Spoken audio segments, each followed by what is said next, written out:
코로나19 사태 이후 처음으로 사회적 거리두기 없는 명절 연휴가 시작됩니다. 정부는 추석 방역 대책을 놓고 일상 방역 수칙 준수를 당부했습니다. 네, 자세한 코로나19 상황 전문가와 함께 알아보겠습니다. 백순영 가톨릭대 의대 명예교수와 함께합니다. 어서 오세요. 네, 안녕하세요. 네, 어서 오십시오. 코로나19 신규 환자가 7만 명대가 나왔는데 목요일 기준으로는 7주 만에 가장 적은 수치라고 합니다. 이대로 계속 감소세가 지속될 거라고 보십니까? 예, 일단은 감소세는 지속될 것으로 보입니다. 근데 중요한 것은 이 신규 확진자가 72,646명, 아주 현저한 감소 추세를 나타내고 있는데요.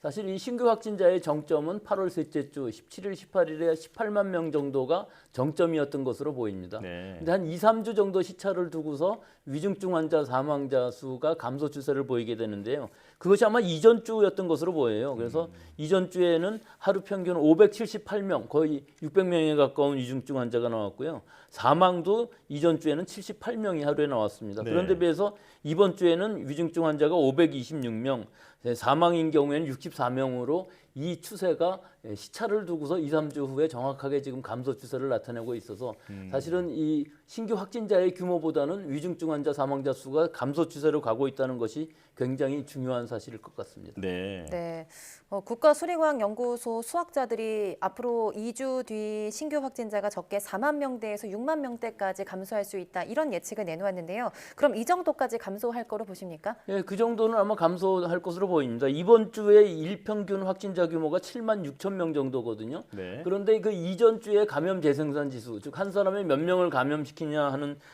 그 감염 재생산 지수가 0.98이었었는데요. 이번 주에는 0.83으로 2주 연속으로 1 이하의 감소 추세를 보이고 있습니다. 그래서 당분간은 아마 5, 6만 명, 적게는 4만 명까지도 감소하다가 아마 추석 연휴를 지나면서 12월 정도가 되면은 다소 증가하는 유행을 보이지 않을까 그렇게 예상하고 있습니다. 네. 네. 자, 그런데 앞서 말씀해 주신 대로 위중증 환자가 줄고는 있습니다만 방역 당국은 이번 주나 다음 주 정도에 위중증 환자가 580에서 850명까지 늘어날 수 있다라고 분석을 했습니다. 이게 어떤 배경에서 이런 얘기가 나온 건가요? 글쎄요, 이거는 시점의 차이가 있는 것 같습니다. 8월 30일 날 질병청에서 얘기한 수리 예측 자료인데요. 이때는 확진자 수도 굉장히 많았었고 감염 재생산 지수도 0.98이었고 위중증 환자 수도 거의 600명에 육박하는 아주 최대 수치를 나타내고 있는 시기였기 때문에 네. 이 예측 자료에서 보면은 지금 이 상황은 틀렸다고는 볼 수가 있죠. 하지만 지금 상황에서 본다면은 결국은 한 500명 전후에 위중증 환자가 앞으로 1, 2주 정도에 나오지 않을까 하는 것이 지금 한 7만 명대 수준으로 굉장히 감소해 있는 상황이기 때문에 2, 3주 후에는 모르겠습니다만은 당분간은 위중증 환자 사망자 수는 감소하다가 또 추석이 지나면서 약간 증가는 있을 수 있다고 봅니다. 방금 말씀해 주신 대로 추석 이후에 조금 증가가 된다라고 하면 그때 정점에서는 그 숫자가 얼마나 될 거라고 보십니까? 글쎄요, 지금 수리 예측 모델로는 580명도 얘기하고 있습니다만은 정점 상황이 지금 우리 이번 유행의 정점을 8월 셋째 주로 본다면은 네. 그 정도 신규 확진자가 나온다 하더라도 아마 600명은 넘어가지 않는 수준에서 정점을 이루지 않을까 생각하는데 그것이 아마 최대한으로 보이고요. 예. 그거보다 적은 숫자로 우리 의료 체제가 안정적으로 유지될 수 있을 것으로 보입니다. 네. 네, 또 추석 방역 대책에 대한 말씀도 나눠보겠습니다. 거리두기 없이 맞는 또 첫 추석이지 않습니까? 그래서 정부가 연휴에 원스톱 진료기관을 6천여 개 운영을 하고 전국 9개 고속도로 휴게소에서 무료 PCR 검사를 시행하는 내용 등을 발표했습니다. 이런 걸로 재유행을 막을 수 있을 걸로 보십니까? 글쎄요, 지금은 어떤 유행을 막는다는 네. 개념보다는 사실 발생한 그 환자들이 바로 진단 검사를 받고 격리하고 또 고위험군인 경우에 있어서는 먹는 치료제를 조기에 투여하는 것이 굉장히 좋을 것으로 보이는데요. 네. 지금까지 이 최근의 유행에서는 PCR 검사를 60대 이상이 아닌 한 상당히 받기 어려운 조건이었었는데요. 이번 연휴 기간에 한해서는 9개의 임시선별검사소에서 PCR을 무료로 받을 수가 있기 때문에 증상이 있으면 혹은 접촉을 한 상황이라면 혹은 출근하기 전에 미리 진단검사를 받고 만약에 양성이라면은 집에서 격리하는 네. 이런 방향으로 생활방역을 잘 지켜나가신다면은 이번 유행의 감소 추세는 유지될 것으로 보이기 때문에 방역당국에서 얘기하는 것도 지금 방역통제라든지 사회적 거리두기는 거의 없는 상황에서 우리가 지금 할 수 있는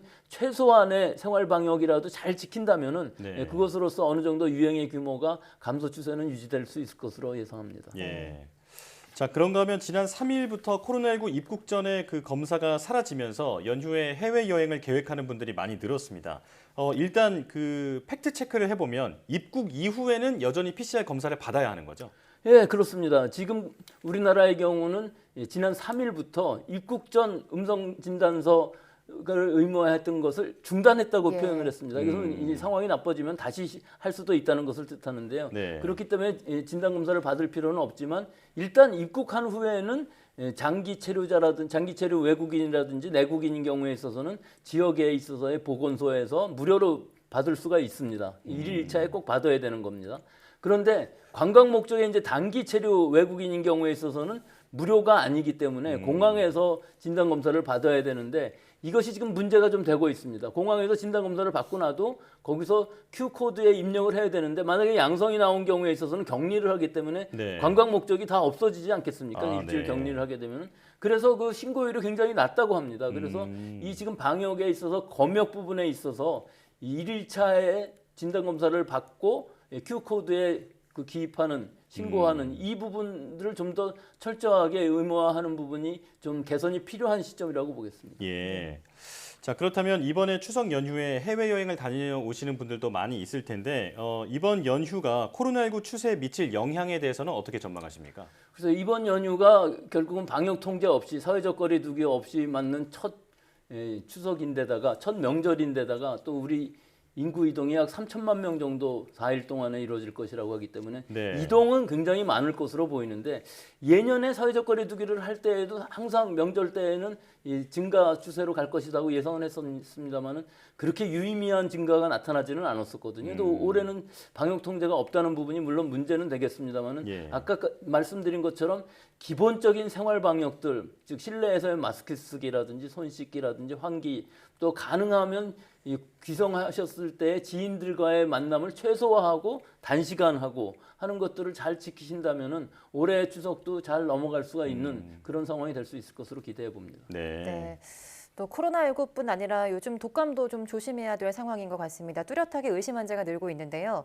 방역 당국이 코로나와 독감이 동시에 유행할 가능성도 있다고 밝힌 가운데 독감 예방 접종을 꼭 맞아야 할 대상이 있다면 어느 분들일까요? 예, 독감이라는 것이 지난 2년 동안 아주 강력한 사회적 거리 두기를 전 세계적으로 했기 때문에 유행이 거의 되지 않았었는데요. 네.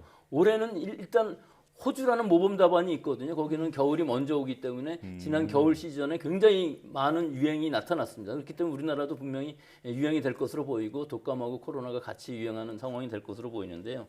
독감 예방 접종을 꼭 맞아야 할 대상자로서는 일단 60세 이상의 고령층과 면역 약화 환자, 기저질환자, 또 비만 하시는 분들, 임신부들은 꼭 맞는 것이 일단 독감 예방 주사로서 코로나19와 구별할 수 있는 기본적인 부분은 가능할 수가 있기 때문에 이득이 훨씬 더 클 수 있다고 볼 수 있습니다. 네.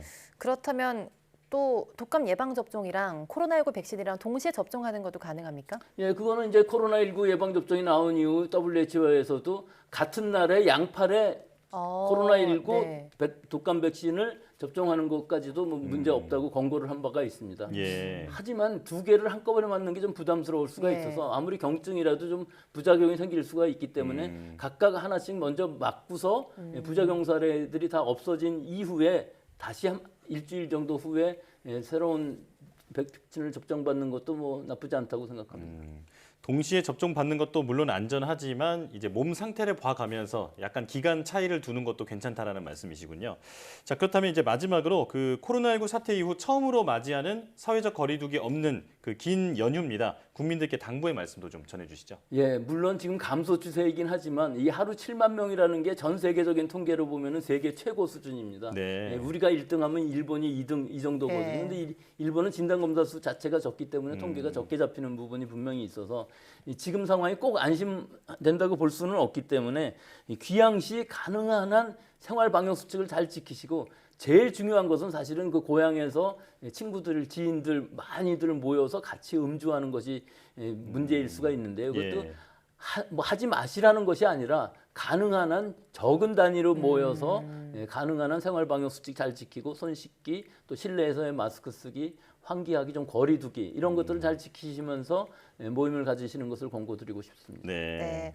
뭐 이번 명절에 나의 건강, 가족들의 건강, 또 모두의 건강을 생각하는 그런 연휴가 되었으면 좋겠습니다. 가톨릭대 의대 백순영 명예교수와 함께했습니다. 고맙습니다.